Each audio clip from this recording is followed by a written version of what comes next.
Random House Audio presents Crazybusy, Overstretched, Overbooked, and About to Snap. Strategies for Coping in a World Gone Ad by Edward M. Hallowell, M.D. Read for you by the author. My family stayed at a lakeside cottage last summer where the only telephone was an old-fashioned rotary model.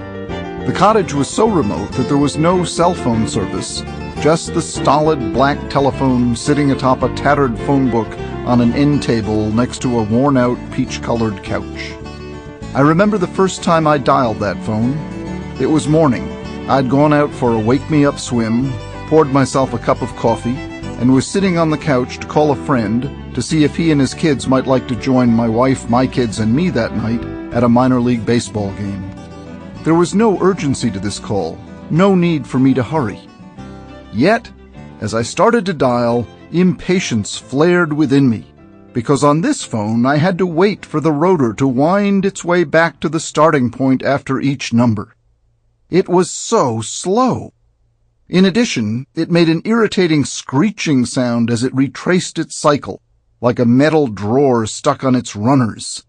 5, 4, 2, 6. I could have entered the entire number on a touch-tone phone in the time it took me to dial just one number on this obsolete contraption.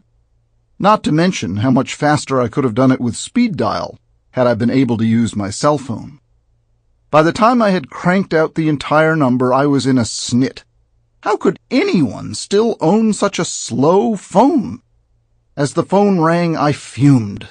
How backward, how dumb! But then I caught myself. This was absurd. When my friend finally answered, I spoke to him, hung up, and redialed his number, timing how long it took me. 11 seconds exactly. As if they had put my life in danger.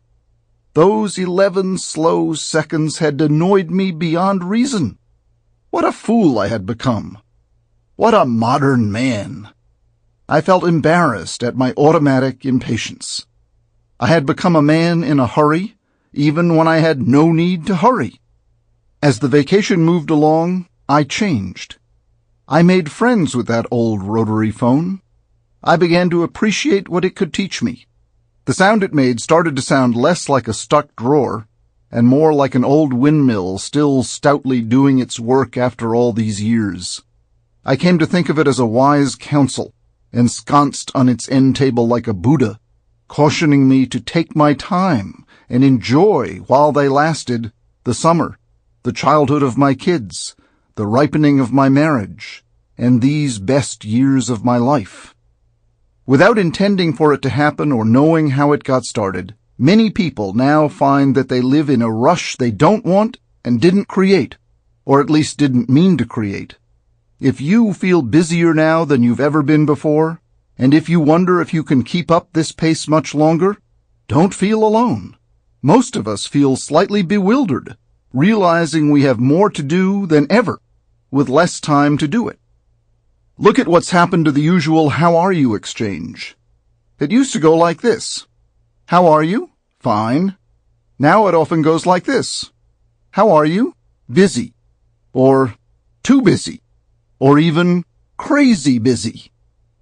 If you're busy doing what matters to you, then being busy is bliss. You've found a rhythm for your life that works for you. This world is bursting with possibilities. Its energy can be contagious. If you catch the bug, you want to jump out of bed each day and get busy.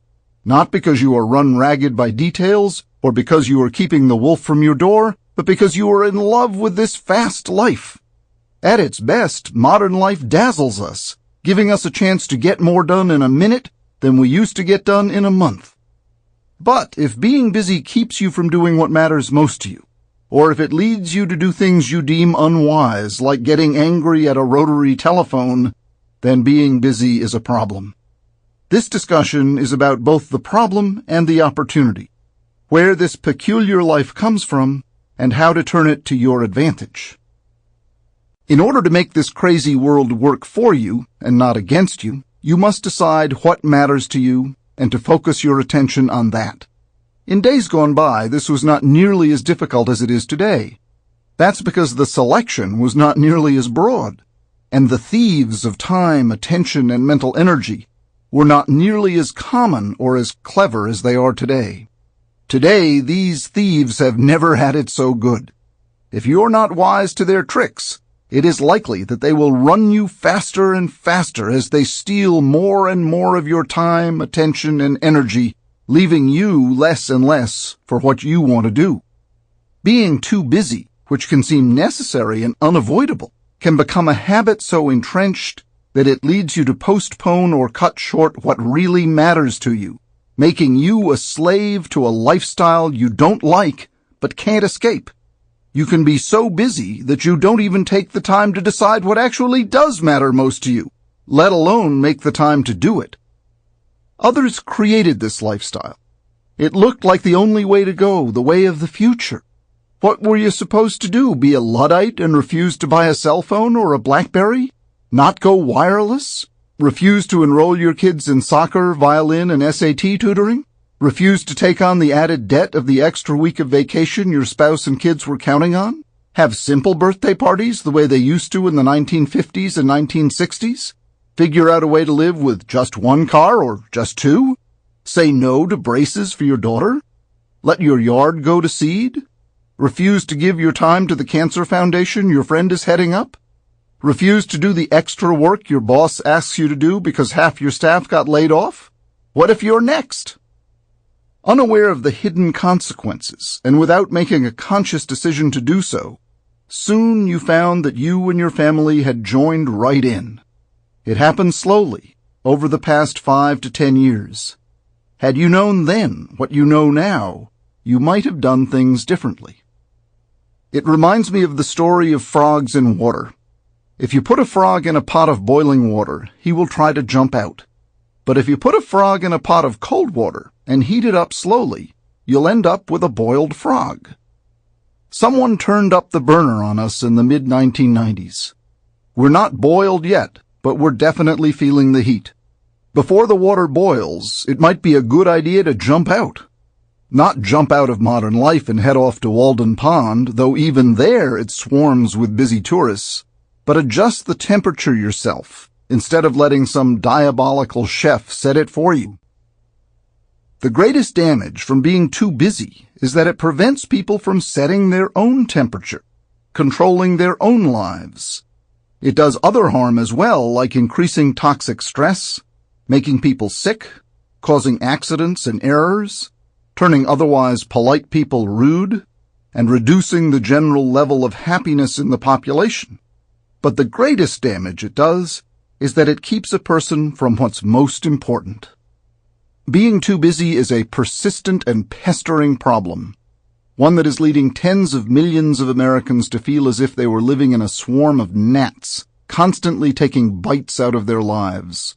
All the screaming and swatting in the world does not make them go away. It traps the best and brightest people in this country, if not the world. Legions of smart people everywhere feel overly busy. They rack their brains to find a better way, struggling to regain control of their lives. I want to explore this difficult and complex problem, offer some solutions that can work for you, and most important, prompt you to create your own solutions. Swirling around, swept into the air like dry leaves before a great storm, we're tossed about by forces we invented but no longer control.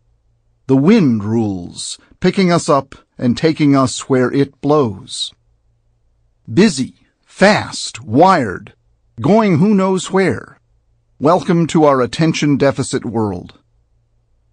In its energy, excitement, and excess, in its novelty, speed, chaos, and confusion, in its dust storm of data, in its creative spirit and freedom from convention, in its emphasis on adaptability and on the now, in its ever-changing nature, in its irreverence and incoherence, today's world looks much like another world I know well, the world of attention deficit disorder, or ADD.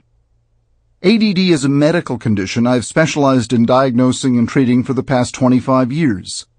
I have come to see it as a metaphor for modern life, offering a model as well as a guide for what's happening. Sample complete. Ready to continue?